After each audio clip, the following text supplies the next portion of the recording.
أهلا بيكم في فيديو جديد. لا تنسوا الاشتراك في القناة حتى يصلكم كل جديد. أول حاجة عندنا مجموعة من الأخبار هقولها لكم على السريع عشان ما تزهقوش مننا.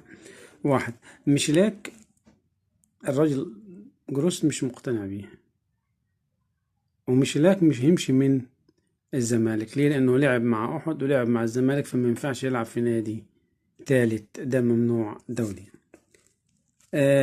ثاني خبر، في أزمة بين الزمالك وزد بسبب عقد اللاعب عمر خاطر، وكمان الأزمة بتتطور لأن زد رفض يدي محمد إسماعيل والبنوبي وزيكو للزمالك، وهيوافق على إداهم للأهلي، أو هيوافق على الانتقال للعيبة دول للنادي الأهلي، ورفض إنه يديهم للزمالك. طيب، تالت خبر، في جلسة تمت بين بيرسي تاو والأستاذ ممدوح عباس في مكتب الأستاذ ممدوح عباس،